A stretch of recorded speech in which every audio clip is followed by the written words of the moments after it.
আমি elevator education থেকে Souvik sir কথা বলছি। ম্যাকআউটের ইভেন্ট সেমিস্টারের 2025-এর যে রুটিনটা, সেটা আমার দেখে T20 ছাড়া আর কিছুই মনে হয়নি। একদম পুরো T20-র মতো রুটিন করেছে, ঝড় পুরো। এবং যারা ভেবেছিল যে ওই পরীক্ষার 10-15 দিন আগে পড়বো, তাদের আর পড়ারও কোনো সুযোগ দেয়নি ম্যাকআউট। সাংঘাতিক রুটিন। 27 তারিখে থেকে শুরু অপারেশন রিজার্ভ, পরের দিনই ফাইন্যান্সিয়াল ম্যানেজমেন্ট, কোনো ছুটি ফুটির কোনো বালাই নেই। শুধু রোববার পড়ে গেছিলো বলে একদিন ছুটি, বাকি প্রত্যেক দিন পরীক্ষা। একদম মানে T20 বলবো কি, মানে সুপার ওভার পুরো খেলছে ম্যাকআউট।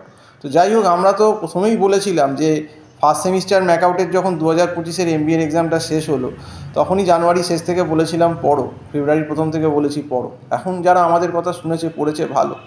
আর যারা পড়েনি, সেটা তো এখন তাদের দায়িত্ব, তারা কি বুঝবে। কিন্তু ম্যাকআউট তো একদম T20 ইনিংস খেলে দিয়েছে, একদম পুরো পুরো ঝড় চালিয়ে দিয়েছে।